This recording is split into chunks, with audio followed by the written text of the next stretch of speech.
Salut à toutes et à tous.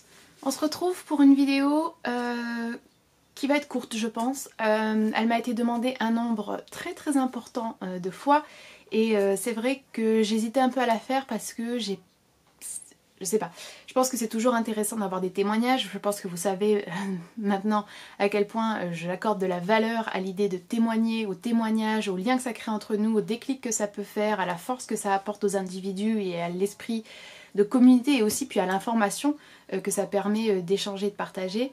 Maintenant c'est vrai que cette vidéo, comment dire, je sais pas qu'elle est inintéressante, mais c'est plutôt que j'ai pas de conseils vraiment à donner, j'ai pas de solution miracle à apporter et pas un bilan ultra positif à dresser étant donné que c'est une phobie que j'ai depuis toujours et que je l'ai toujours à l'heure actuelle et que rien n'a évolué. Toutefois, elle m'a été demandée, je m'exécute donc également et j'espère que ça pourra aussi peut-être permettre d'apporter un petit peu de lumière si jamais vous ne connaissiez pas sur l'hémétophobie, qui est donc l'une des phobies que j'ai et qui est la phobie la plus... Alors je sais pas si c'est la phobie la plus importante que j'ai, mais en tout cas c'est la phobie qui est peut-être la plus viscérale et en tout cas celle qui se manifeste vraiment par de la peur et des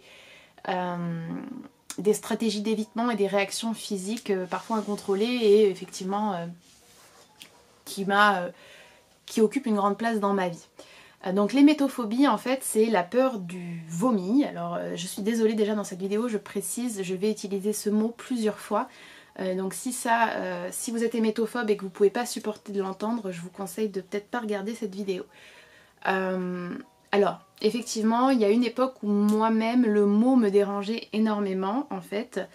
Et il y a certains mots d'ailleurs utilisés pour décrire cette action de vomir que je ne supporte absolument pas. Donc pour le moment vomir ça va, même s'il ne faut pas non plus le répéter trop souvent. Donc c'est la phobie qui tourne autour de ça, soit c'est de voir les autres en train de vomir, soit c'est soi-même de vomir, enfin voilà, tout ce qui tourne potentiellement autour de ça. Moi c'est sur les autres, sur moi, visuel, sonore et au niveau de l'odorat. Tout ce qui peut me faire penser en fait qu'il s'est passé ça, ça me plonge dans un état vraiment de, honnêtement presque de panique. J'ai pas de souvenir de moi n'étant pas ainsi, j'ai l'impression que j'ai toujours été comme ça.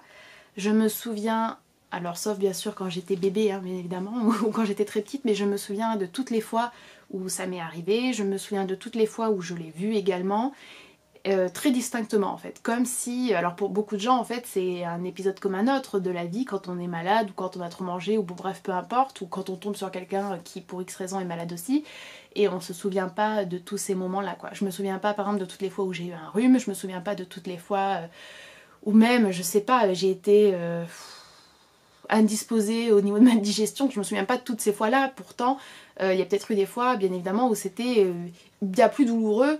Et en tout cas, évidemment bien plus douloureux étant donné que je me souviens mieux des fois où j'ai vu par exemple quelqu'un vomir que où de moi-même j'ai été malade parce que ça m'a beaucoup plus marqué alors qu'effectivement je n'étais pas moi-même malade, je n'ai pas moi-même souffert mais la phobie est telle qu'en fait c'est des événements ultra marquants pour moi. Donc j'ai toujours été comme ça, j'ai toujours eu ultra peur de ces situations-là. Et quand ça arrive en fait je ne peux absolument pas me contrôler. Voilà. Et je vomis extrêmement rarement, ça fait des années que cela ne m'est pas arrivé. Je pense que ça fait largement, je sais pas, peut-être plus d'une dizaine d'années que ça ne m'est pas arrivé.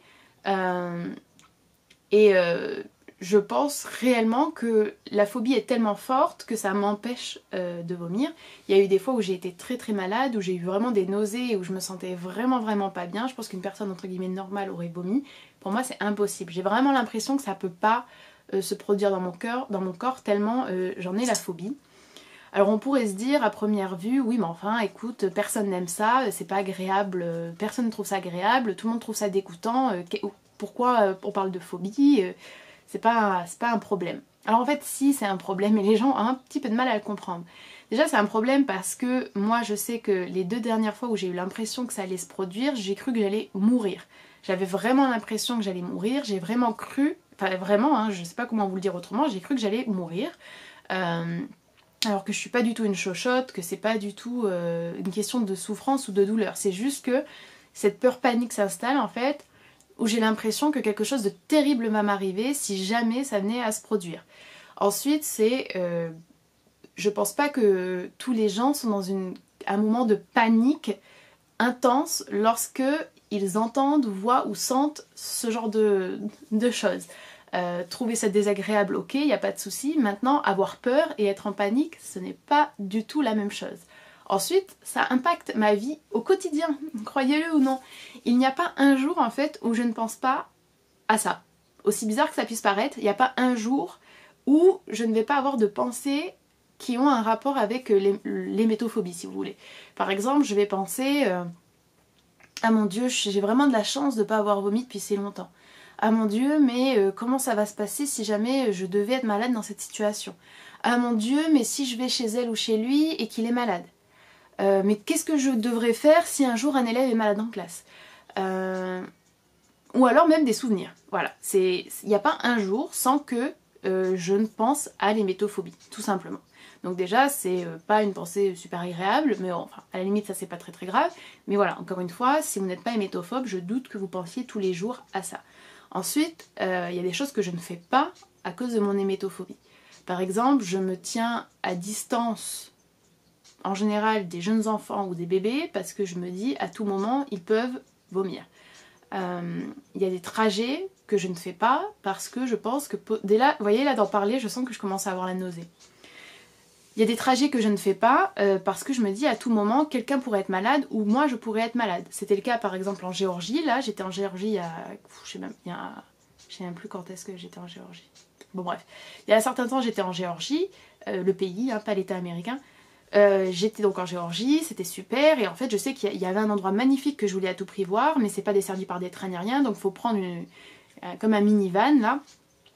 Donc on monte à plusieurs dedans et en fait j'ai lu partout sur internet qu'il y avait beaucoup de zigzags, beaucoup de tournants, que la route était longue et qu'il valait mieux prendre des médicaments avant.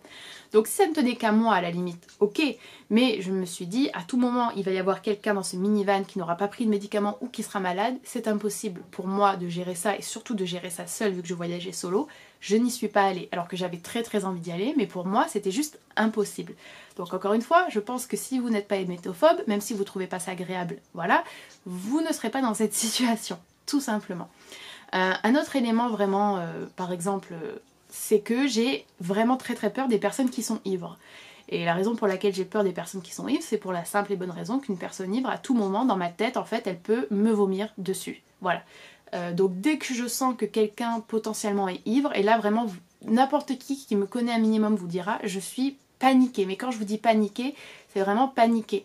En fait, par exemple, si je suis dans le métro, dans un wagon et que je sens qu'il y a quelqu'un qui a l'air un petit peu ivre, je vais attendre avec une angoisse, c'est vraiment les mains moites, le cœur qui bat ultra fort, la prochaine station de métro et je sors en fait. Peu importe si je dois me rendre à un rendez-vous, peu importe quoi, même s'il n'y a plus de métro après, je sors. Il est impossible pour moi de rester avec une personne ivre. J'évite les bars, j'évite les endroits comme ça la nuit. Je me souviens d'une fois vraiment très marquante avec ma sœur. On est arrivé au Japon, on est arrivé un vendredi soir ou un samedi soir, je ne sais plus. Et je sais plus quelle station c'était, mais c'est une grosse station. Oh, ça me reviendra. C'est une grosse station du métro Tokyo Heat. Et en fait, c'est là, il y a beaucoup de bars autour. Et on est arrivé. Pour moi, on était dans un film d'horreur. Il y avait des mecs ivres partout. Il y avait des gens avec des sacs plastiques, des trucs en carton. Mais pour moi, en fait, ça, c'est la vision, mais d'horreur. D'horreur. Et concrètement, on n'a pas repris cette station de métro le même jour, à la même heure, durant le temps qu'on était au Japon. Et j'aurais tout fait en fait pour que ça se passe pas. Pour moi, c'est pas possible. Tout simplement, c'est pas possible. Lors de en tant que prof, c'est une des choses que je dis tout le temps aux élèves. Si vous vous sentez mal, en fait, de ce genre de mal, vous sortez, vous ne parlez même pas, vous sortez. C'est impossible de prendre le risque que ça se passe en classe. Je fréquente pas également, par exemple, les parcs d'attractions, tous les lieux où les gens pourraient se sentir malades. Dans l'avion, je n'ai qu'une obsession, c'est que personne ne soit malade, proche ou loin de moi, peu importe. Je me souviens aussi d'une fois, on était en voyage avec une amie à moi, le conducteur du tuk-tuk, enfin pas du tuk-tuk, mais du minivan encore, avait donné des sacs en plastique à tout le monde. Et en fait, c'était juste des poubelles. Sauf que moi... Ah non, c'était des poubelles et c'était pour qu'ils crachent parce qu'on était à Myanmar, en Birmanie, ils mâchent je sais plus comment ça s'appelle, mais ils mâchent quelque chose, des feuilles de tabac avec... Non, pas du tabac. En fait, ils se font un petit paquet, c'est une feuille, dedans ils mettent, je crois, de la soude, oui, un truc qui leur mange les dents en fait, et un coloris rouge, enfin je sais pas, et ils le mâchent, et au bout d'un moment ils crachent. Et en fait c'était pour qu'ils crachent et pour qu'on s'en serve de poubelle, sauf que moi, persuadée que c'était en fait au cas où quelqu'un vomisse, tout le trajet, j'étais au bout de ma vie, c'était horrible. Donc concrètement, j'organise ma vie plus ou moins en fonction de ça, c'est-à-dire que une situation où probablement quelqu'un pourrait vomir, je ne serai pas dans cette situation. Même si ça veut dire passer à côté de quelque chose que j'ai envie de faire, passer à côté de quelque chose qui pourrait être sympa. Je sais très bien que, je ne sais pas, par exemple, si je devais être avec quelqu'un, un ami ou une amie, ou même un membre de ma famille, et cette personne serait malade et elle serait chez moi, en fait, je ne pourrais pas rester avec cette personne, par exemple. Oh, ça me fait bizarre de parler de tout ça, je me sens vraiment pas bien là. Par contre, un des éléments positifs, c'est que je ne souffre pas d'hémétophobie. Enfin, en tout cas, mon hémétophobie ne se manifeste pas avec la nourriture. C'est-à-dire qu'il y a des personnes hémétophobes qui sont vraiment angoissées de manger quelque chose qui serait un petit peu périmé, de manger quelque chose dont la date de péremption serait dépassée, de manger quelque chose qui a une odeur étrange, de manger quelque chose qu'elles n'ont jamais mangé. J'ai pas du tout ces peurs-là. Tout simplement parce qu'en fait, ça fait des années et des années et des années et des années que j'ai pas vomi et que dans ma tête, il y a une partie de moi qui pense qu'en fait, c'est plus quelque chose que mon corps peut faire, donc de toute manière, j'ai pas peur et je m'angoisse pas à ce niveau-là. Mais il y a des hémétophobes qui, par exemple, ne peuvent plus sortir de chez eux, il y a des hémétophobes qui sont obsédés par la nourriture et tout ce qui peut se passer autour de la nourriture, donc ça va être la propreté, ça va être les germes, ça va être de tester de nouveaux aliments, la contamination avec les couverts, par exemple.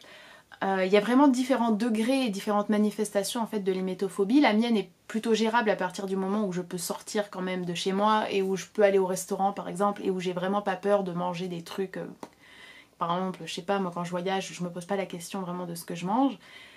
Après, c'est vrai que je pourrais pas dire non plus que ça n'a pas d'incidence dans ma vie étant donné que c'est quand même quelque chose qui est toujours présent dans mon esprit et qui va vraiment influer sur les décisions que je vais prendre dans la vie de tous les jours. C'est pas que en voyage, hein, c'est dans la vie de tous les jours.